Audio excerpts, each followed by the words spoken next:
Assalamualaikum warahmatullahi wabarakatuh.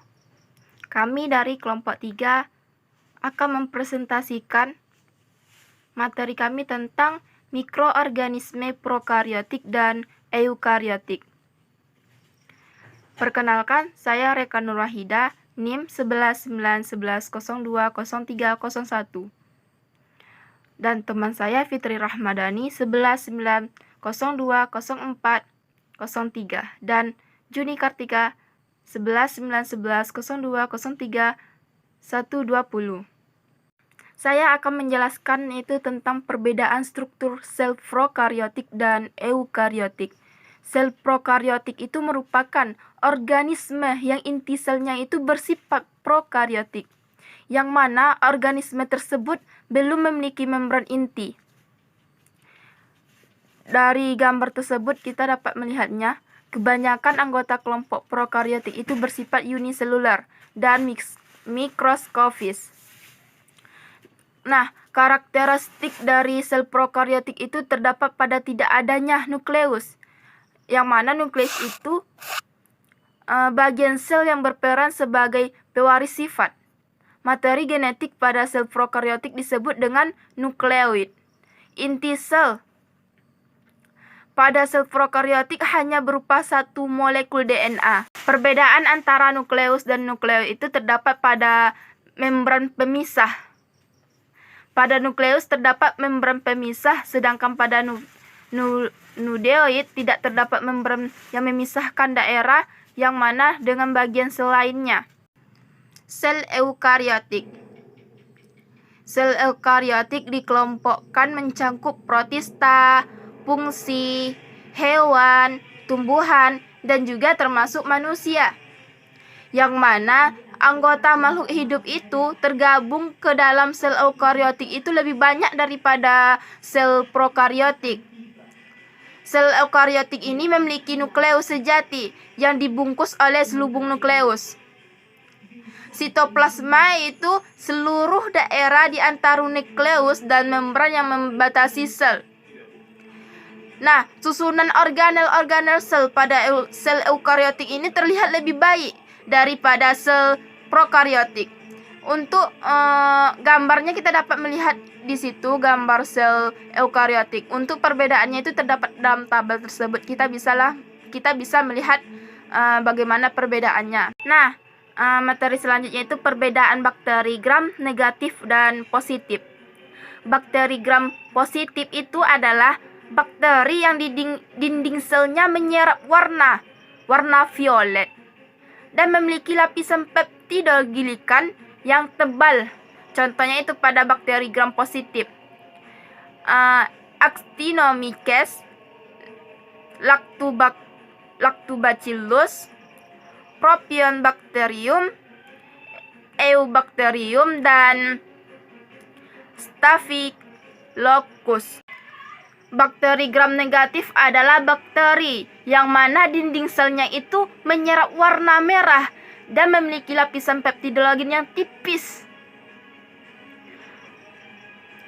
Lapisan peptidogin pada bakteri gram negatif terletak di ruang periplasmik antara membran plasma dengan membran luar. Contohnya pada bakteri gram negatif yaitu Azotobacter, Rhizobium, Leguminosarum, Haemophilus, influenza, dan Helicobacter pylori. Bakteri gram negatif yang bersifat patogen lebih berbahaya daripada bakteri gram positif karena membran luar pada dinding selnya dapat melindungi bakteri dari sistem pertahanan inang dan menghalangi masuknya obat-obatan antibiotik. Senyawanya bersifat toksis bagi inang tersebut. Morfologi dan struktur halus bakteri. Struktur halus sel bakteri. Pemeriksaan sel bakteri dengan teknik mikroskopik modern menyiapkan berbagai struktur umum yang dijumpai pada semua sel, seperti dinding sel, dan membran sitoplasma. Struktur lainnya hanya ada pada sel dengan spesies tertentu. Filifimbriae. Yang pertama lebih pendek dari flagellum, hanya dapat dilihat dengan mikroskop elektron dan berfungsi sebagai pintu masuknya bahan genetik dan alat untuk melekat pada permukaan kapsul. Bahan penyusunnya itu diekstraksikan dari sel. Tempatnya cadangan makanan menyebabkan keroposnya pipa-pipa. Struktur luar dari flagellum terdiri dari flagella berbentuk rambut. Untuk bergerak terdiri dari 3 bagian tubuh dasar, kait dan filamen, lebih panjang dari selnya dan terbangun dari subunit protein flagellin. Tidak semua bakterinya tuh punya flagumen. Dapat dilihat dengan menggunakan mordan yang berfungsi sebagai zat warna pada permukaan dan monotrix atau tunggal. Lophotrichus sekelompok di ujung, berkelompok pada ujung dan di sekeliling tubuh. B. Dinding sel. Di dinding sel ini terdapat di sebelah dalam substansi ekstraseluler memberi bentuk pada sel bakteri. Tebalnya 10 sampai 35, beratnya 10 sampai 40 berat sel. Penting untuk pertumbuhan dan pembelahan sel ini. Komposisi dinding sel sangat penting untuk membedakan dengan kelompok bakteri lain. Peptidologikannya hanya ditemukan pada kelompok prokariota. Digunakan untuk membedakan gram positif dan gram negatif. Yang C yaitu struktur dalam. Membran sitoplasma terbagi 4. Yang pertama terletak di bagian dalam dinding sel. Yang kedua untuk mengendalikan lalu lintas substansi kimia dalam larutan aktif atau fasid. Untuk mesosomnya ini dinding sel dan pembelahan nukleus sitoplasma. Bahan yang terdapat dalam sitoplasma daerah sitoplasma berbentuk granular dan kaya akan RNA. Yang ketiga itu struktur hidup yang dikelilingi oleh membran sitoplasma. Yang keempat tidak mempunyai dinding luar yang kaku dan spora untuk pertahanan bila kondisi lingkungan tidak cocok, dan ekspora di luar sel vegetatif dan endospor. Pada gambar tersebut kita dapat melihatnya gambar pada spora, dinding sel, membran sitoplasma. Untuk materi selanjutnya akan dijelaskan oleh Fitri Rahmadani. Baiklah, di sini saya akan melanjutkan materi dari saudari Reka, yaitu bentuk-bentuk dan modifikasi bakteri. Jadi jenis bakteri yang pertama bisa dilihat dari bentuknya. Berikut pengelompokan bakteri berdasarkan bentuk terbagi 3. Yang pertama basil atau bacillus, yang kedua coccus, dan yang ketiga spiral atau spirilium. Basil ini berbentuk batang atau silinder dengan variasi monobacil hanya 1, Diplobacillus bergandengan 2, dan Streptobacillus bergandengan berbentuk rantai. Meski begitu, ada juga yang berbentuk agak bundar, sehingga disebut Coccobacillus. Contoh bakterinya adalah Bacillus anthracis. Yang kedua yaitu coccus, berbentuk bulat seperti bola. Variasinya adalah Micrococcus tunggal, Diplococcus bergandengan 2, Tetracoccus bergandengan 4, dan membentuk bujur sangkar. Sarkina atau bergerombol membentuk kubus. Staphylococcus bergerombol, dan Streptococcus bergandengan membentuk rantai. Salah satu contoh bakteri coccus adalah Staphylococcus aureus. Yang ketiga yaitu spiral atau spirillum, bakteri yang berbentuk lengkung dan nampak seperti spiral.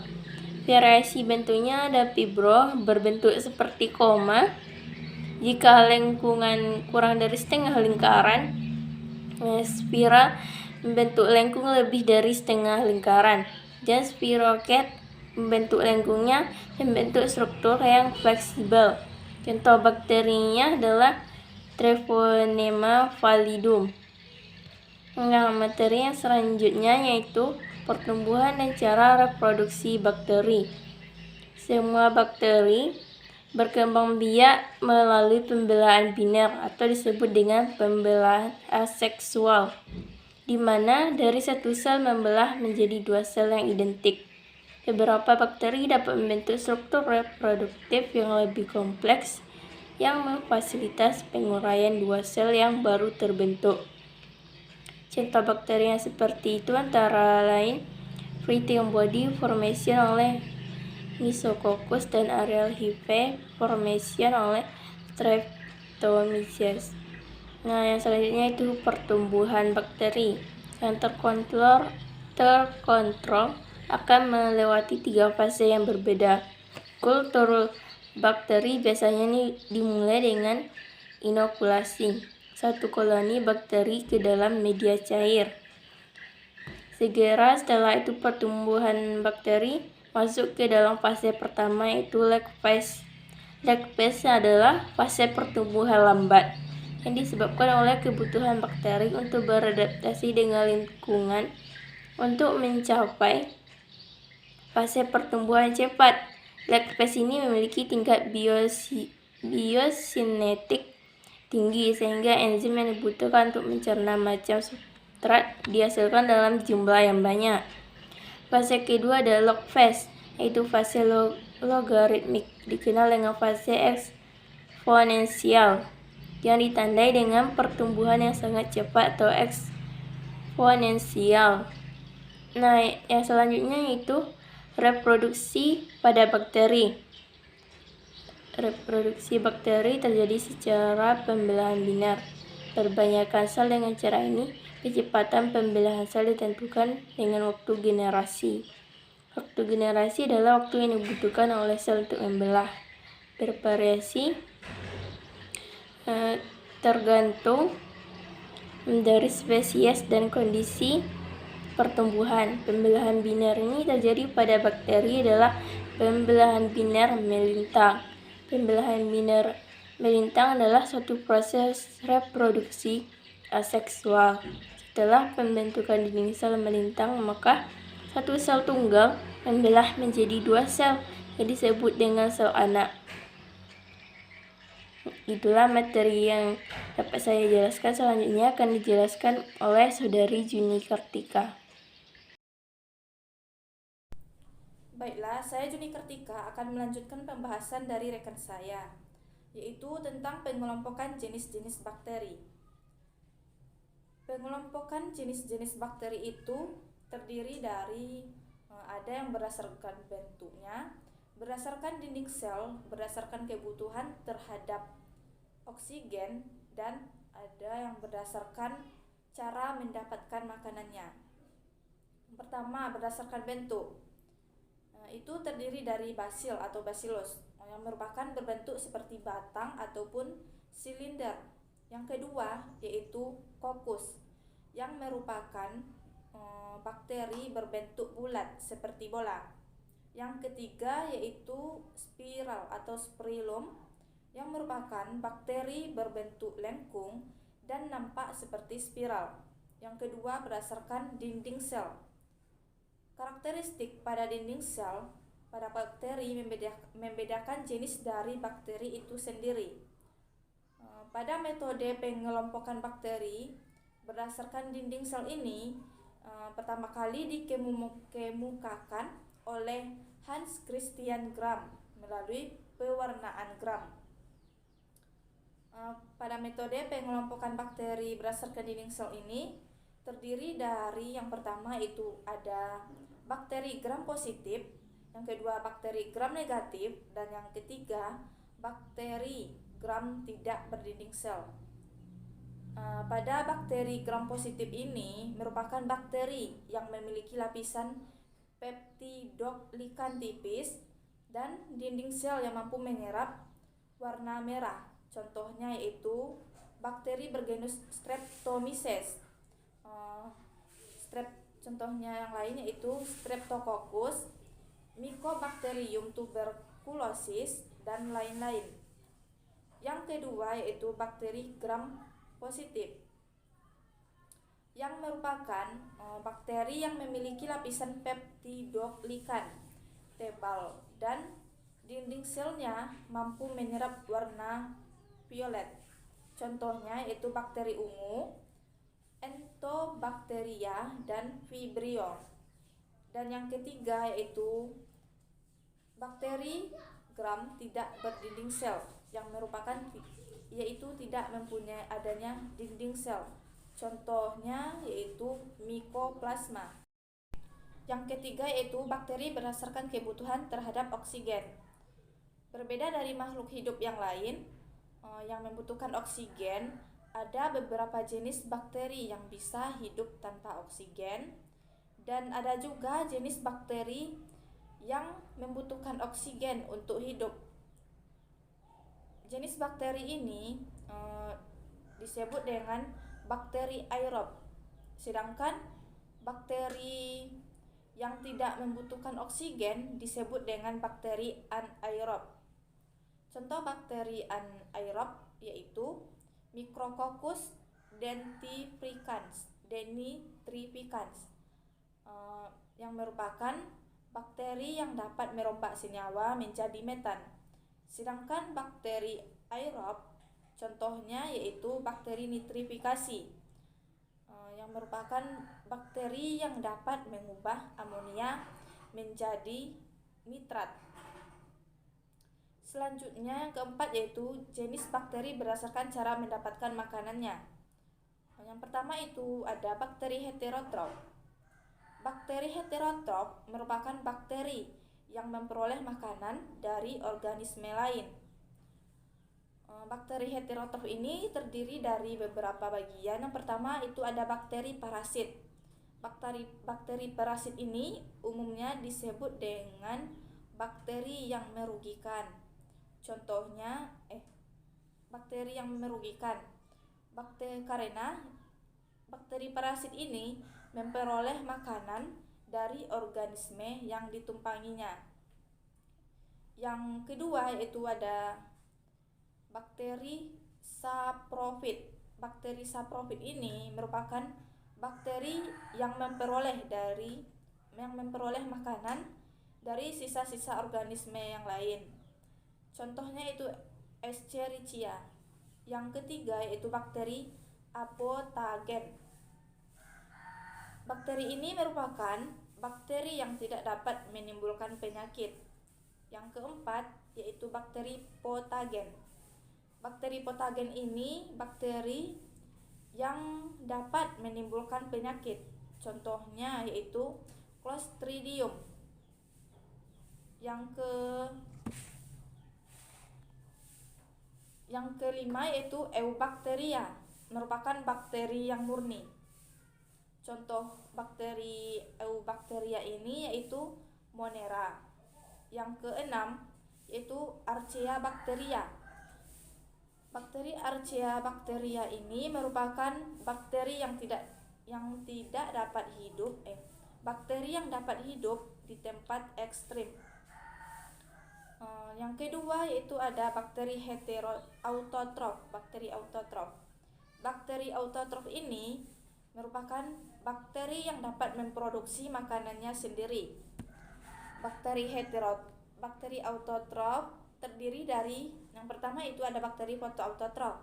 Bakteri fotoautotrof ini merupakan bakteri yang membutuhkan cahaya energi matahari untuk membuat makanannya dengan mengubah bahan anorganik menjadi organik. Contoh bakteri fotoautotrof yaitu bakteri hijau dan bakteri ungu. Yang kedua itu ada bakteri kemoautotrof. Bakteri kemoautotrof ini merupakan bakteri yang memanfaatkan dari reaksi kimia untuk membuat makanannya sendiri dari bahan organik. Yang selanjutnya yaitu sifat dan karakteristik serta pengelompokan jenis-jenis bakteri. Yang pertama itu sifat bakteri. Sifat bakteri terdiri dari yang pertama inti sel tidak berdinding atau disebut dengan prokarion. Yang kedua, berkembang biak dengan cara membelah diri. Yang ketiga, beberapa jenis bakteri, terutama yang berbentuk batang, dapat membentuk endospora yang berguna untuk melindungi diri terhadap lingkungan yang buruk. Yang keempat, bakteri pada suhu yang bervariasi dan pH tertentu sesuai dengan jenisnya. Yang selanjutnya, karakteristik bakteri. Karakteristik bakteri yang pertama ada yang bersel tunggal. Mungkin ciri paling sederhana dari bakteri adalah keberadaan mereka sebagai organisme bersel tunggal. Sementara sebagian besar bakteri Archaeans dan Eubacteria sama menghabiskan seluruh siklus hidup mikroskopis mereka sebagai sel tunggal independen. Beberapa seperti dalam tanah, Mycobacteria akan membentuk tubuh berbuah multiseluler sebagai bagian dari siklus hidup mereka. Yang kedua yaitu tidak ada organel. Bakteri tidak memiliki nukleus dan organel kompleks dalam sel mereka. Ini bukan untuk mengatakan bahwa bakteri tidak memiliki organisasi internal. DNA mereka sering diasingkan ke wilayah sel bakteri yang dikenal dengan nukleot tersebut. Namun, penting untuk dipahami bahwa nukleot tersebut tidak secara fisik dipisahkan dari seluruh sel dengan membran. Yang ketiga yaitu plasma membran. Meskipun membran plasma yang umum di seluruh sel hidup lainnya, membran ini bukan fitur bakteri. Tidak adanya organel internal yang pada akhirnya menurunkan banyak fungsi yang terjadi dalam sel-sel eukariotik terjadi pada membran plasma bakteri. Yang keempat yaitu dinding sel. Sebuah dinding sel peptidoglikan adalah fitur umum di antara Eubacteria. Dinding sel ini menyelubungi sel bakteri, memberikan kekuatan dan mencegah pecah di lingkungan yang berubah. Salah satu pengujian yang mendasar dilakukan dalam mengidentifikasi bakteri adalah pewarnaan Gram yang mengkategorikan sebagai Eubacteria gram positif dan gram negatif, didasarkan pada kemampuan dinding sel untuk mempertahankan kristal violet pewarna. Yang kelima yaitu DNA. Semakin pendek urutan DNA, mungkin sebagian dapat dijelaskan oleh relatif berkurang kompleksitas sel bakteri, tetapi juga hasil dari berkurangnya keberadaan intronsegmen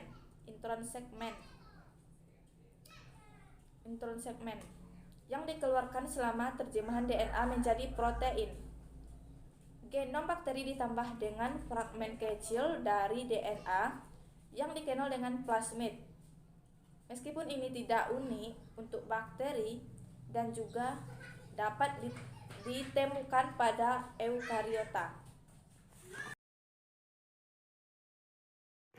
Literasi sains terhadap materi tersebut yang mendukungnya terdapat pada surah Al-Baqarah ayat 26.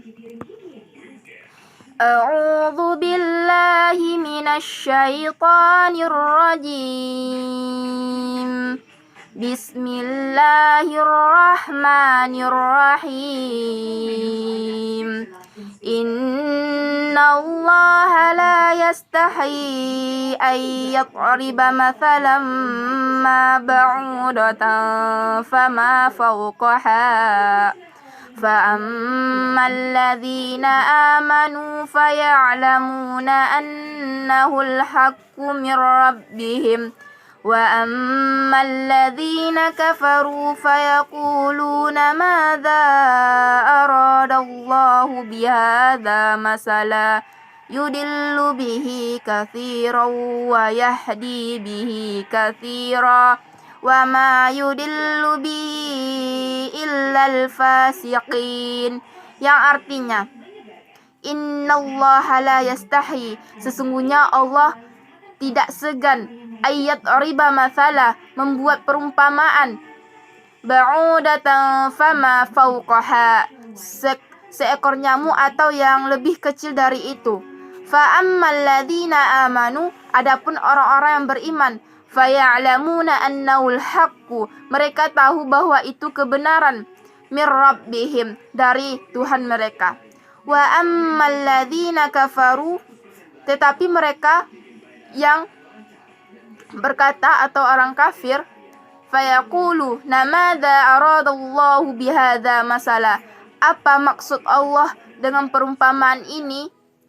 Yudillu bihi katsira wa yahdi bihi katsira, dengan ini dia menyesatkan banyak orang dan memberi petunjuk banyak orang. Wa ma yudillu bihi illal fasiqin, tetapi tidak ada yang dia sesatkan dengannya selain orang-orang fasik.